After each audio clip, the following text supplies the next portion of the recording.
If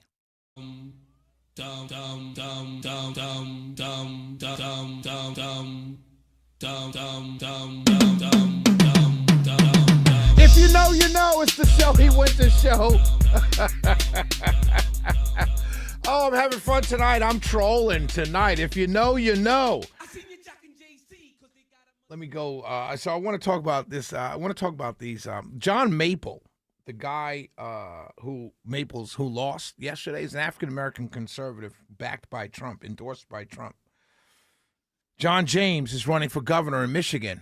He's lost for Congress. He lost for Senate.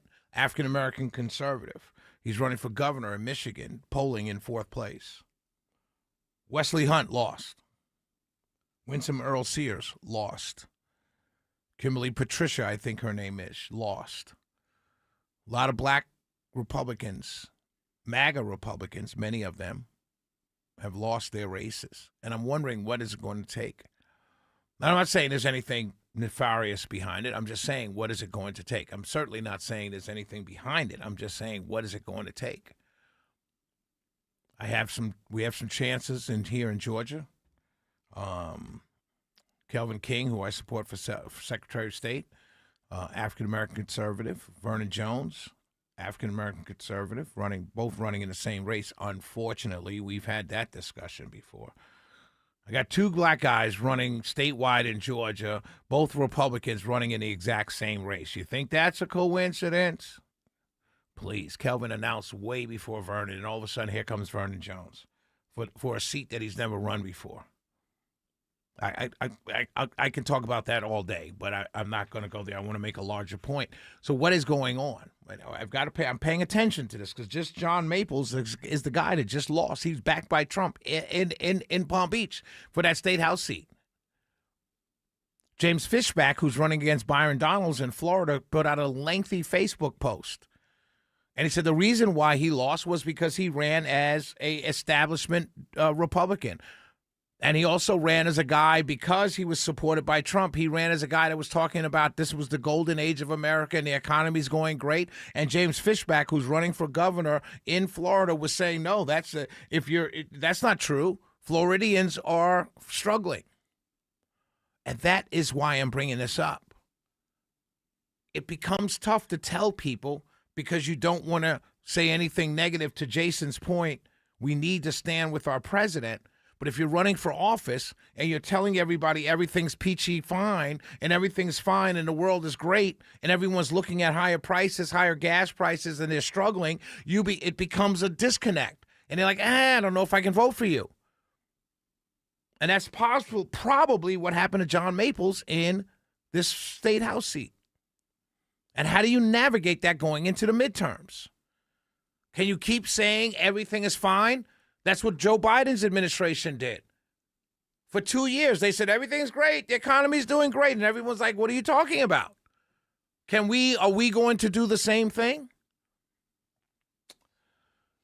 You take that however you want to see fit. If you see that as turning on the president or turning on the Republicans, you take it as you see fit. I see it as we better start. Let me tell you, Jason said something very crucial to me. He said, what do you suggest we do? Here's what I suggest we do. Start telling people what you're going to do for them. And stop telling people how you feel about the president. Does that make sense? Start telling the people that you need their votes to win an election what you're going to do if they give you that vote. Not pie in the sky stuff. Not silly stuff. I'm going to get men out of women's sports. No one cares about that when they can't afford groceries. I'm going to deport every illegal immigrant. No one cares about that. It's already being done. If you want to ask me, Jason, what should we do? Start telling voters what you're going to do for them policy-wise. Not what you're going to do for the president to get his agenda done. What you're going to do for the voters to get make their lives better. That's the suggestion that I have. And until candidates will start doing that, until the people in office who are not running can start standing up and saying, hey, Mr. President, I agree with everything you're doing, but can we get something done for our people back home?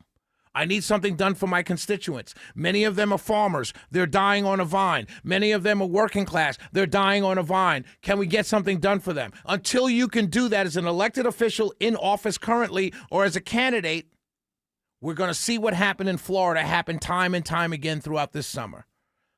To Jason's question, then what do you suggest we do? That's what I suggest we do, Jason. What I don't suggest we do is get behind our president. That's silly. That's stupid. You know why it's stupid? Not because the president's so bad. He's not a bad guy. He's not even doing that bad a job. But why it's stupid is you voted for him. Well, since when did you hand your power over to the people in charge?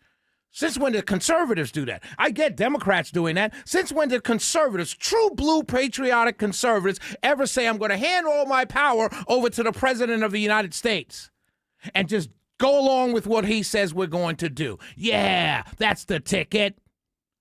I don't know any conservative worth his salt that's ever done that who is truly a conservative. Because by definition, conservatives have all the power, and we say, what are you going to do for me? Period. It's why we're on this side of the fence.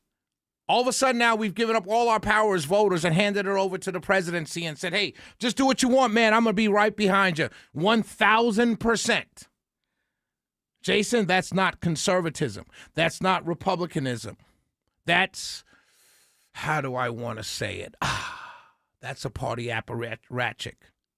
That's a partisan hack. That, my friend Jason, and all the rest of you who think like Jason, you know what that really is? That's sheeple dressed up as conservatives. I'll take your calls when we come back. Shelley Winter Show.